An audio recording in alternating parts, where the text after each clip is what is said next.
Update. Company car I was driving was hit by a drunk driver. Insurance fully paid for the car, but the company says I still owe them $40,000. Original post. I was on my way home from work in my company car when I was hit almost head-on by a drunk driver. He was found at fault by the police and the insurance company and was charged and convicted. His insurance settled with the company and gave them a payout to replace the car, which the company lawyer accepted. I am still off work recovering from my injuries, and I probably won't be back for 3 more months. Last month, I received a letter from the company stating that I owed them the cost of the car because I was the one responsible for it when it was totaled and written off. I thought it was a mistake or something, so I called the insurance company, got written confirmation of the settlement, and sent it in to them with a note that the car had already been paid for by the insurance company. Now they have sent me to a collection agency, and I have debt collectors calling saying I owe $40,000. I live in California. Do I call the insurance company to let them know? Or do I need to get a lawyer? Is them calling the debt collector even legal? Sorry if these questions are stupid, but I am already stressed enough from trying to recover, and this has just made it worse. Now for the top advice before reading the update.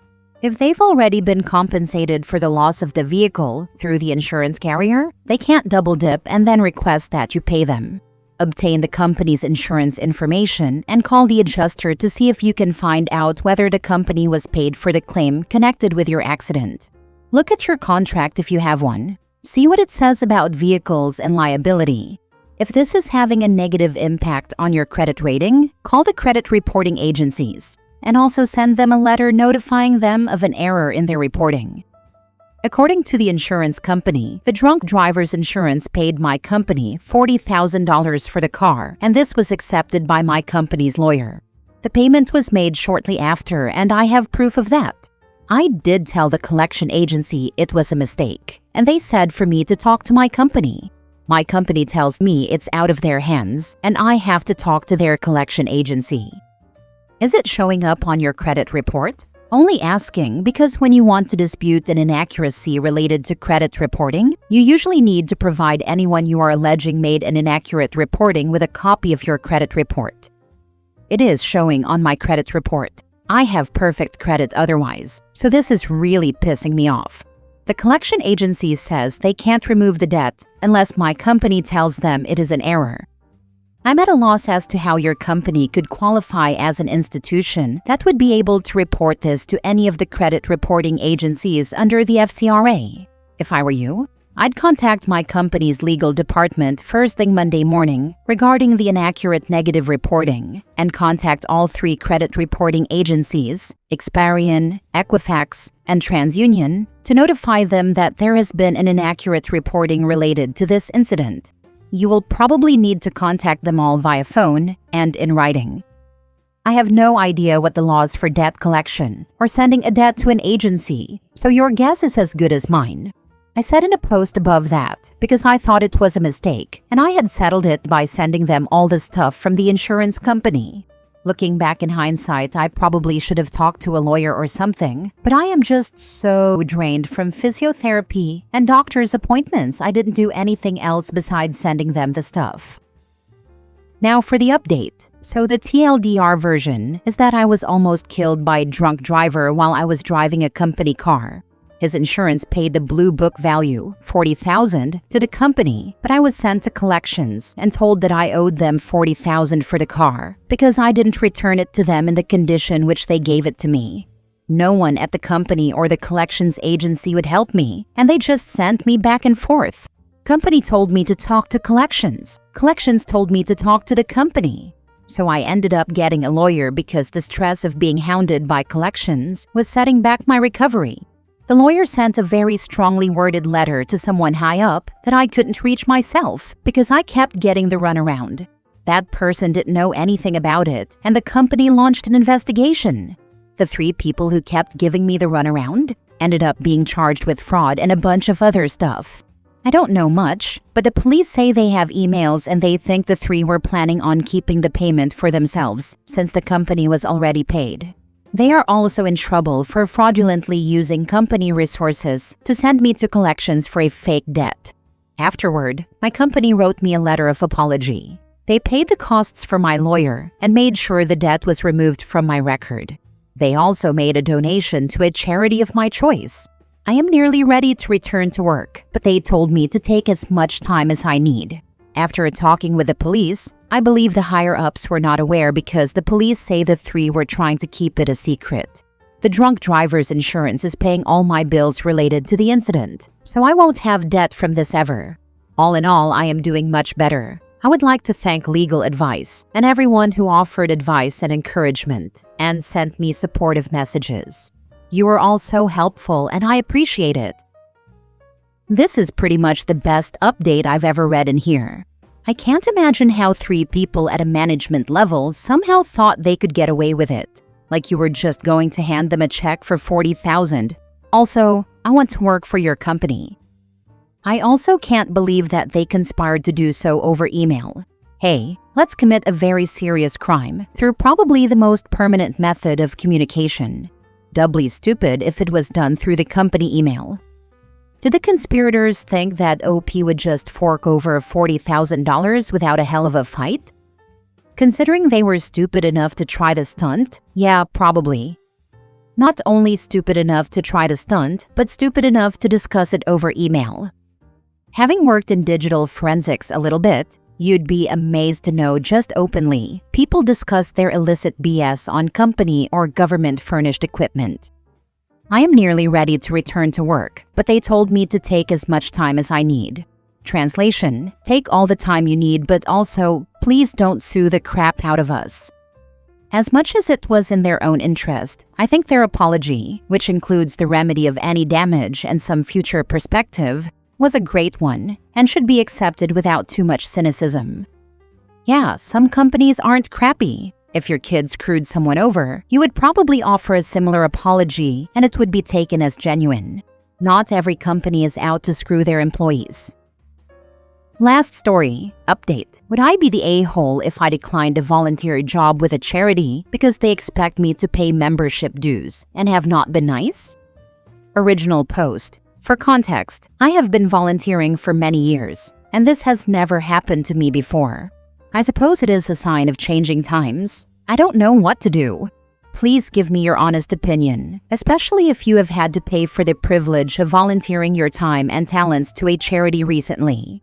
So a local charity in my area asked me if I would sit on their 10-person steering committee. They had a vacancy. Of the 9 remaining people, 7 are employees or owners of large companies, big donors, gold sponsors of the charity. So when it was time for my interview with 4 members on a Zoom call, I specifically said I would be joining on my own, not from a gold sponsor company, and I asked what the financial obligation on me as an individual would be. I was assured there were none. They told me they are flush with cash from grants and not to worry about it. They were honestly great. I repeatedly asked what my responsibilities would be, and they said mainly monthly planning meetings, a member outreach subcommittee, and event planning. Cool. I don't have money, but I do have time and talent to offer. My talents are professional. This has not been a problem before. Then I met the committee chairman by himself in a Zoom call. Let's just say he was not very nice to me. He started by asking what I have to bring to the table. Why should they let me on the committee?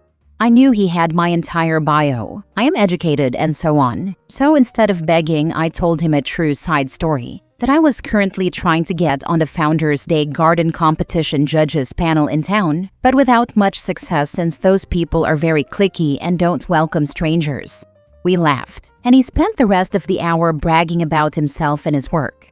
At the very end of the hour, he squeezed in that they would be leaning on me heavily for event work. There was no time left to ask him to elaborate.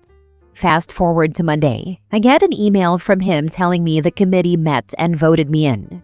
I just had to complete an application packet with my picture, and they would cover your annual membership. I was shocked that there was a membership fee to donate my time, but since he said they were covering it, I just wrote back thanking him and said I'd get to work on the application packet. Later that day, I got a very terse email from his administrative assistant, one of the committee members I had not yet met. She said in no uncertain terms that he did not mean to say they were covering my membership fee, though that's exactly what his email said, and they expected my prompt $100 annual payment. It took the air out of my lungs for two main reasons, and I need to know what you guys think.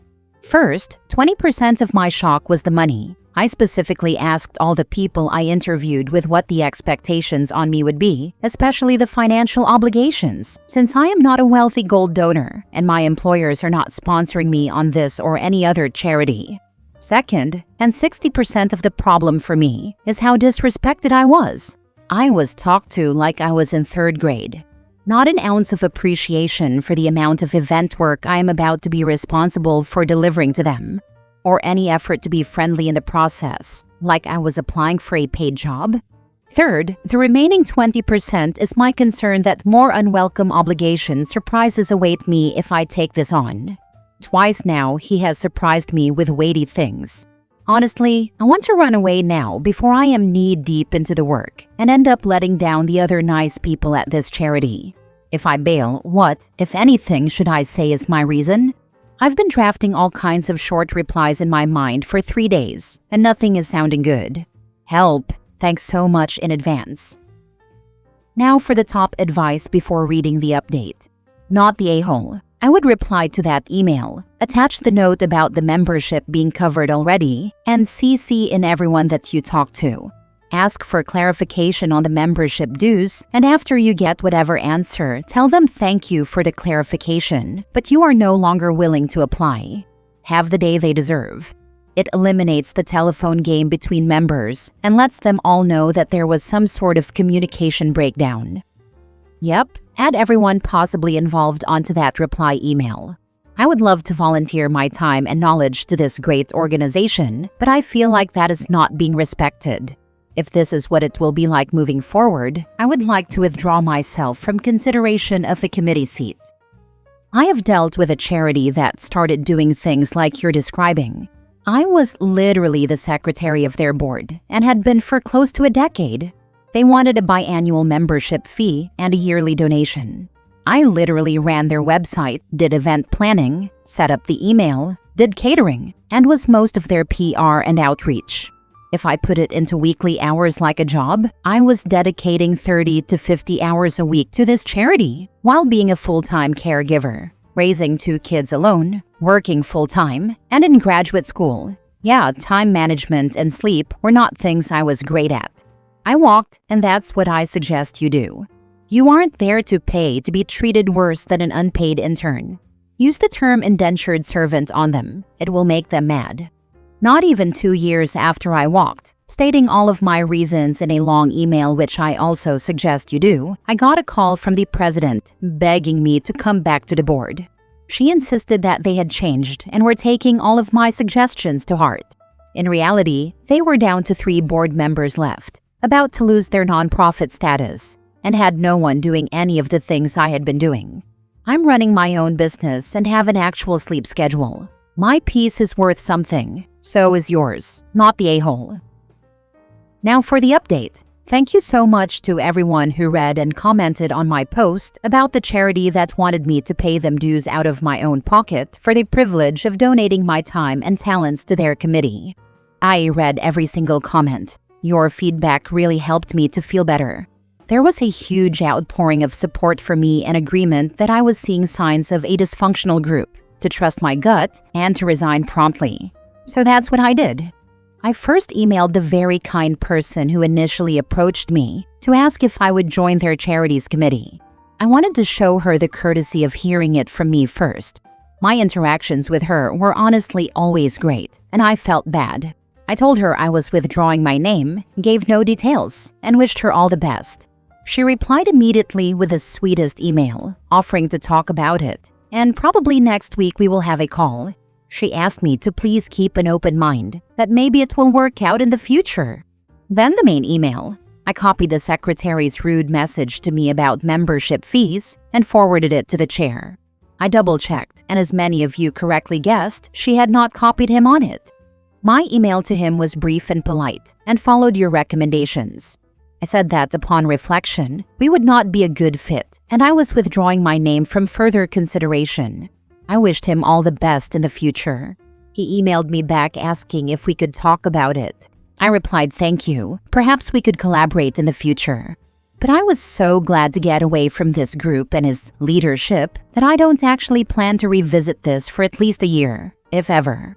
I want you all to know how very much I appreciate your encouragement. You said to trust my gut, not to tolerate disrespectful treatment, that from your painful experiences you cautioned it would probably not get any better, that nothing is worth my peace, and that I can find a volunteer experience that will appreciate me and not require me to pay for the privilege. Thank you all. One gentleman suggested I should put up with the crappy treatment and pay the money because this is what is required to climb the business ladders in society and improve my life. I know he meant well, but in reading it, I realized this is exactly the kind of thinking we were taught and that I now reject. The idea that we have to prostrate ourselves to money and power in the hope that some might someday trickle down onto us if we are lucky. We might meet the right person, or get a new job opportunity out of it, or that in some way it will elevate us a rung or two in a few years.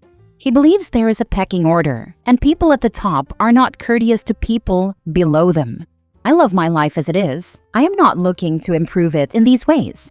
Lastly, some people mention there are charities where their boards are made up of paid representatives of large companies, where they are reimbursed for their time or their dues, and the time they dedicate to the meetings are comped by their companies for tax write-offs, perks, and mutual donations. That it is a whole culture. I know that. Clearly, that is not me. I told this charity that I was joining on my own. In the words of Elton John and Bernie Taupin, my gift is my song. I am a workhorse, not a show horse.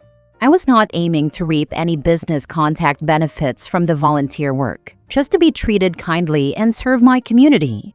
I'll keep looking for other places to share my time and talents. Again, thank you all so much.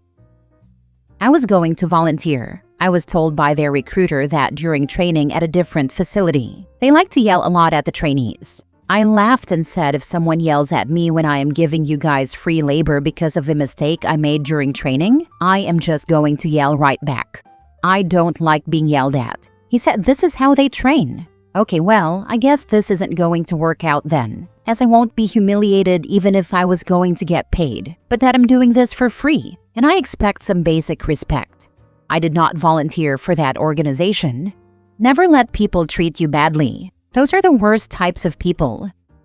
I really appreciate your post. This is truth. I'm glad we both walked. Also, there's such a thing as chugging charitable mugging. There are tons of companies out there that practice this. This one seems to extort the employees as well as the customers.